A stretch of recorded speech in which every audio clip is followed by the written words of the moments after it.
이렇게 한번 상상해 보세요. 같은 아파트 단지에 면적이 똑같은 두 개의 집이 있습니다. 월세나 관리비도 정확히 똑같습니다. 그런데 그 안의 모습은 완전히 다른 두 개의 세계입니다. 첫 번째 집의 주인은 월 수입이 약 1억 동 정도입니다. 집에 들어서자마자 벽을 가득 채운 85인치 대형 스마트 TV가 눈에 들어옵니다. 거실 한가운데에는 수천만 원대의 이탈리아 소파가 놓여 있습니다. 부엌을 보면 저속 착즙기, 에어프라이어, 고급 커피 머신이 가득하지만 대부분은 밤새 쇼핑을 하며 산 뒤 박스도 뜯지 않은 채 그대로입니다. 옷장은 명품 옷들로 가득 차 있고 아직 태그도 떼지 않은 옷들이 수두룩합니다. 손님방으로 쓰려고 했던 방은 몇 년째 아무도 쓰지 않는 물건들로 가득 찬 창고가 되어버렸습니다.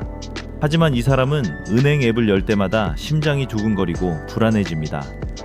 회사에서 월급이 밀리거나 혹은 2달만 실직해도 바로 위기가 찾아올 상황입니다. 이제 두 번째 집으로 가봅시다. 이 집의 주인은 월 수입이 약 4천만 동 정도로 더 적습니다. 집에 들어서면 가장 먼저 느껴지는 것은 여유롭고 깔끔한 공간입니다.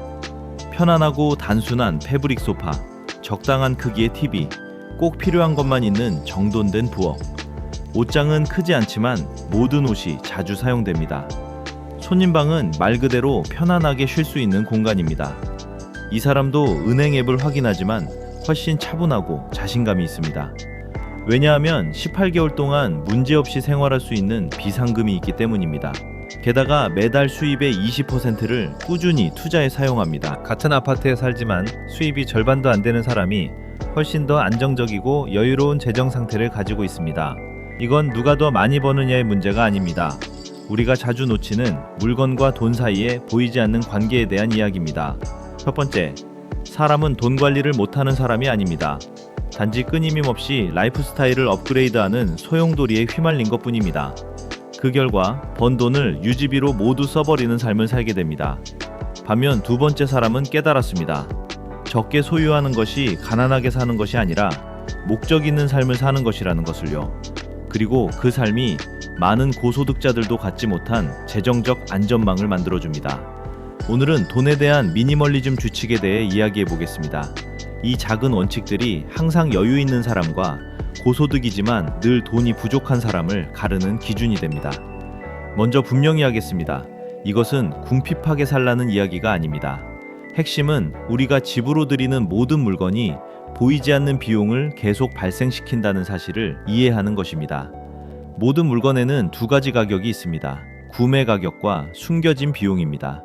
구매 가격은 누구나 보지만 진짜 무서운 것은 숨겨진 비용입니다. 공간 비용, 유지 비용, 정신적 에너지, 그리고 기회 비용이 포함됩니다. 예를 들어 보겠습니다. 러닝머신 하나가 집 공간을 차지합니다. 도시에서는 1제곱미터도 돈입니다. 자동차는 자주 사용하지 않아도 주차비, 보험료, 유지비, 감가상각 비용이 계속 나갑니다. 집에 물건이 많을수록 스트레스가 증가하고 집중력은 떨어집니다.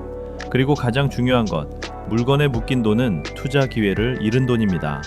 이 모든 것을 합치면 물건을 사는 것보다 유지하는 것이 훨씬 더 비싸다는 것을 알게 됩니다.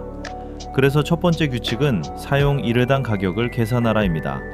100만 동짜리 옷을 2번 입으면 한 번에 50만 동입니다.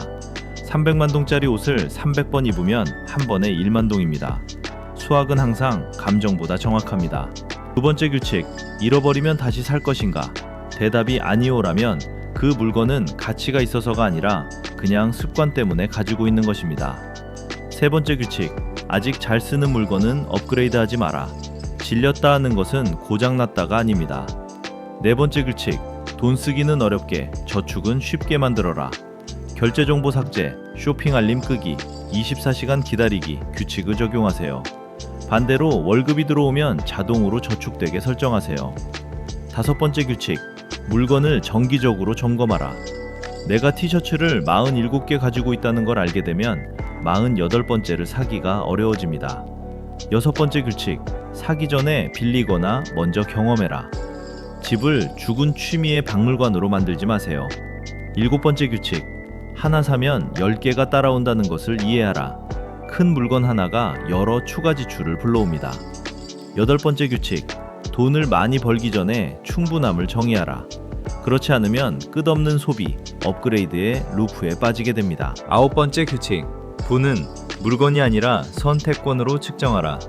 진짜 부자는 원할 때 쉬고 떠나고 선택할 수 있는 사람입니다. 10번째 규칙. 주기적으로 정리하라. 연말 대청소만으로는 부족합니다. 마지막으로 가장 중요한 것.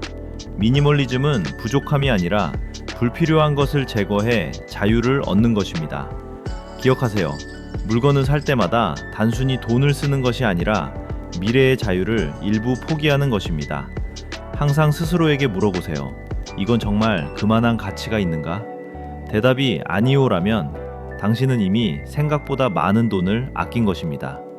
이제 쇼핑 앱을 끄고 일어나서 방을 정리하세요. 그리고 당신의 인생도 함께 정리해보세요. 영상의 마지막까지 함께 해주셔서 감사합니다. 이 영상이 여러분에게 생각할 거리를 주고 주변의 물건들을 바라보는 시각이 달라졌다면 잠시만 시간을 내어 좋아요를 눌러 채널을 응원해주세요. 이 영상을 한 명의 친구에게 공유해주세요. 여러분이 보기에 필요 이상으로 소비하고 있거나 혹은 라이프스타일 업그레이드의 반복 속에 갇혀있는 그 사람에게요. 그리고 여러분의 이야기도 꼭 듣고 싶습니다. 오늘 소개한 10가지 규칙 중에서 여러분은 어떤 것부터 바꾸기 시작할 건가요? 아래 댓글로 남겨주세요. 하나하나 읽고 답변 드리겠습니다. 앞으로도 재정적 사고방식, 미니멀리즘, 그리고 더 자유로운 삶을 만드는 방법에 대한 콘텐츠를 놓치지 않으려면 채널 구독도 잊지 마세요. 다음 영상에서 다시 만나요.